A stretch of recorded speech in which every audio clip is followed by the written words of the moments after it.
இல்லக விளக்கது இருள் கெடுப்பது சொல்லக விளக்கது சோதி உள்ளது பல் அக விளக்கது பலரும் காண்பது நல் அக விளக்கது நமச்சிவாயமே. அஸ்ட்ரோ பக்தி டாக் நேயர்களுக்கு இனிய வணக்கங்கள். வணக்கம் நண்பர்களே. ஜூலை மாத பலன் அதுல கோச்சாரங்களை முதல்ல பார்ப்போம். கிரகங்கள் எங்கெல்லாம் இருக்கு. செவ்வாய் ரிஷபராசியில் உட்கார்ந்துருப்பார். சூரியன் மிதுன ராசியில் இருப்பார்.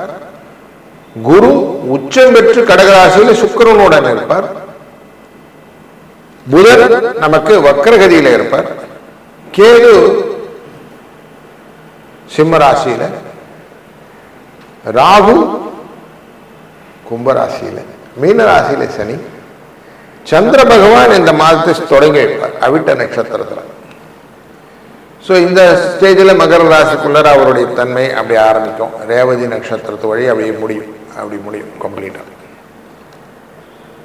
ஸோ ரேவதியிலேருந்து திருவோணம் அவிட்டம் அப்படிங்கிற ஒரு நல்ல ஒரு ஃப்ளா அப்படிங்கிற இருக்கும். அந்த ஃப்ளோ நல்லா ஃப்ளா இல்லாமல் நல்லா பார்த்துக்கணும். இந்த மாதத்திலே முக்கியமாக 6ஆம் தேதி அன்னைக்கு புத அஷ்டமின்னு வரும். இந்த குழந்தைகள் பாக்கியம் வேணும், மனதிலே கவலைகள், நிறைய லேண்டு பிரச்சனைகள், இதுக்கு எல்லாத்துக்கும் தீர்வு இந்த புதாஷ்டமி. அதனால் அன்றைய நாளில் விஷ்ணு பகவானை வணங்கி நல்ல 6 இடத்துக்கு நல்ல துளசி மாலையை வாங்கி சாத்தி பெருமாளை வேண்டிட்டா ரொம்ப நல்லது.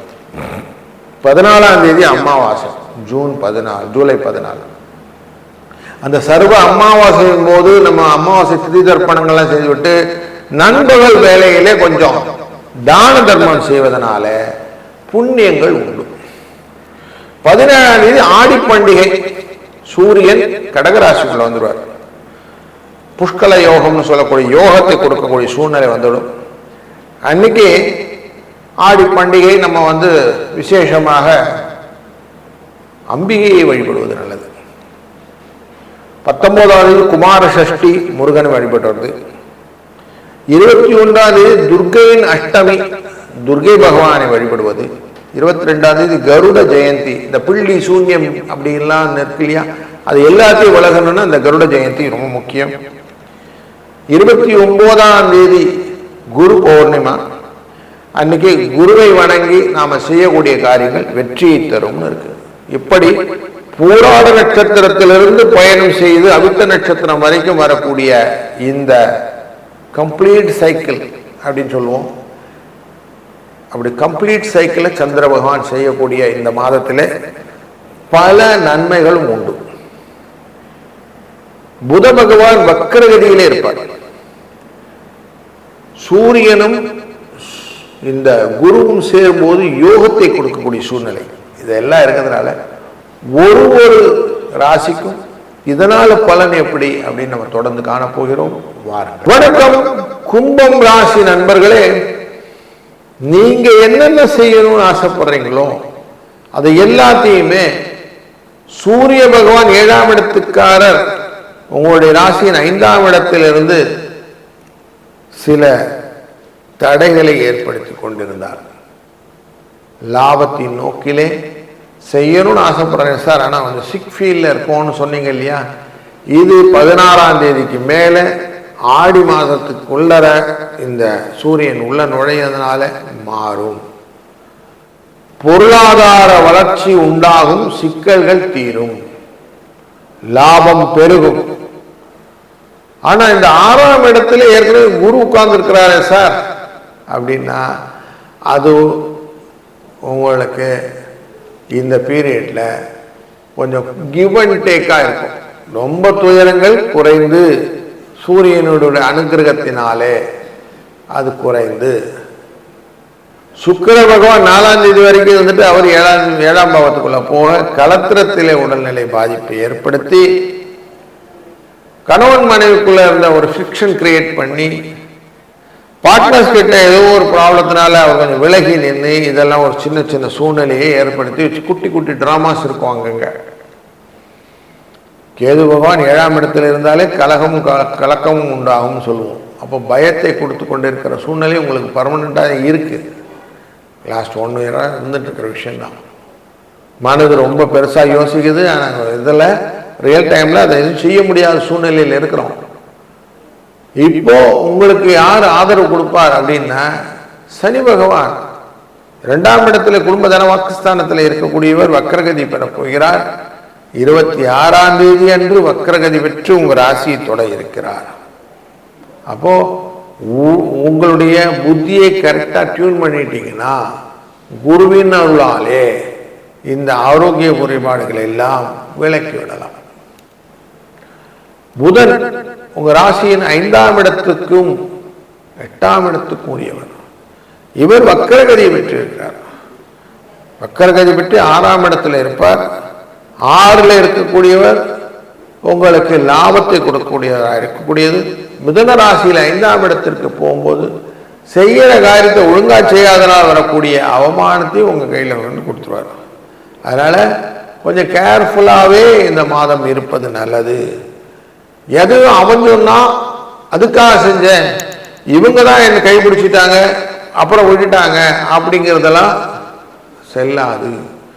உங்களுடைய திறமை, உங்களுடைய நுட்பங்கள், இதன் மூலியமாக வரக்கூடிய பலன்களை நீங்கள் ரிப்போர்ட் பண்ணுவீங்களே ஒழிய அடுத்தவனை காரணம் காட்டுறதுக்கு எந்த விதமான பைசா பிரயோஜனம் இருக்காது. அதனால அதை மட்டும் பண்ணாதீங்க. உங்க வேலையை நீங்க செய்யுங்க. உங்களுக்கு தவறா இருந்தா கூட நீங்க தான் தண்டனை அனுப்பிச்சுக்கணும், லாபமா இருந்தாலும் நீங்க தான் பெருமைப்பட்டுக்கணும் அப்படின்னு எடுத்துக்கிட்டு நீங்க வாடு போயிட்டே இருக்கணும். யாரும் உங்களை பெருசா கையை பிடிச்சி கூட்டு போறதுக்கு இல்லை. அப்போ தொழில வளர்ச்சி, வேலை வாய்ப்பெல்லாம் வேணும்னா நம்ம தான் நிறைய உழைக்கணும், படிச்சுக்கணும். படிப்பு தான் முக்கியங்கிற குழந்தைகளுக்குத்தான் வெற்றி வாய்ப்புகள் அதிகமாக கொடுக்கக்கூடிய காலகட்டமாக இது இருக்கிறது. அதனால அதற்குள்ளார நிறைய முன்னேற்றத்துக்குள்ள போங்க. லக் அப்படின்லாம் ரொம்ப தேடிட்டு இருக்காதீங்க, அது வேண்டாம். உங்களுக்கான பாதை உங்களாலே தான் வகுக்கப்படும் புரிந்து கொண்டீர்களா? இந்த மாதம் உங்களுக்கு புரிந்தமான மாதமாக இருக்கும்.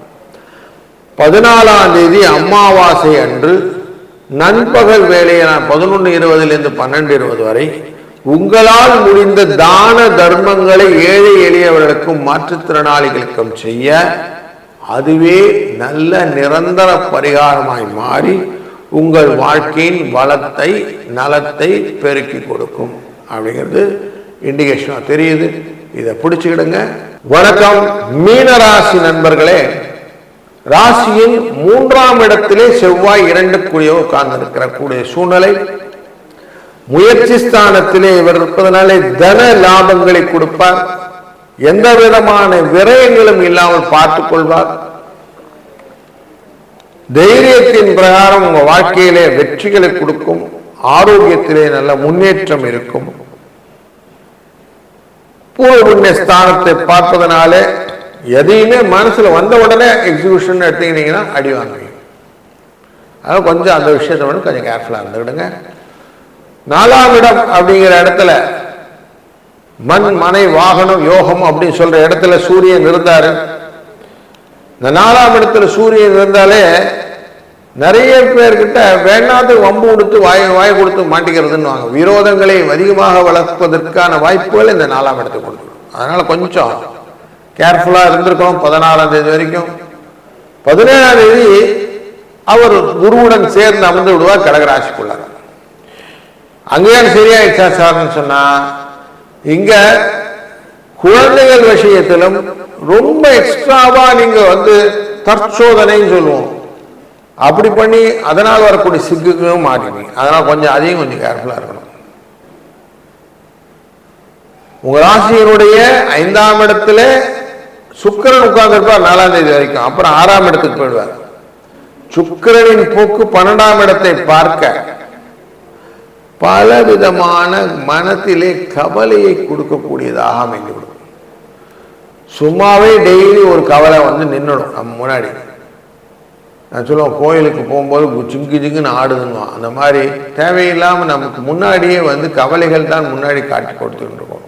நல்லதெல்லாம் மறைந்து போயிடும். அப்படி ஒரு சூழ்நிலையை இந்த சனி பகவான் உங்க ராசியில் இருந்து 6ஆம் இடத்தை பார்ப்பதனால அந்த 3ஆம் இடத்தை செவ்வாயையும் பார்க்கிறாரு. உங்களுடைய தொழில் ஸ்தானத்தையும் பார்க்கிறாரு, கலத்திரஸ்தானமான கன்னிராசியும் பார்க்கிறாரு. அப்படிங்கிறதுனால கொஞ்சம் எது வந்தாலும் பார்த்துக்கலாம் அப்படிங்கிற எண்ணத்தை கொடுப்பார். முக்கியமாக இந்த சுய தொழில்கள் செய்து கொண்டிருப்பவர்கள், அதில் தொழிலிலே முன்னேற்றமான வளர்ச்சிக்கான வாய்ப்புகளை எல்லாத்தையும் ஏற்படுத்திற்கு இந்த சனி பகவானின் பார்வையும் லாபஸ்தானத்திலே குருவின் பார்வை இருப்பதனாலும் கொஞ்சம் லாபம் கிடைப்பதற்கு வாய்ப்புகள் உண்டு. அஞ்சாம் இடத்துலேருந்து பார்க்குறாரு இல்லைங்களா, இப்போ துயரங்கள் இல்லாமல் லாபங்களை கொடுப்பார் அப்படின்னு தெரியுது. சூரியனின் 5ஆம் இடத்தினுடைய தன்மையினாலே மனதிலே கொஞ்சம் குழப்பங்கள் உண்டாகும். அதனால் ஸ்பெக்குலேஷன் அப்படிங்கிற வார்த்தையை தூக்கி ஓர வச்சுருங்க. இந்த பங்கு வர்த்தகங்கள்லாம் வேண்டாம், ஷேர் மார்க்கெட் உள்ள போகாமல் இருக்கிறது நல்லது. புதனின் வக்கர நிலை அப்படிங்கிறது 23ஆம் தேதி அன்று முடிவடைகிறது.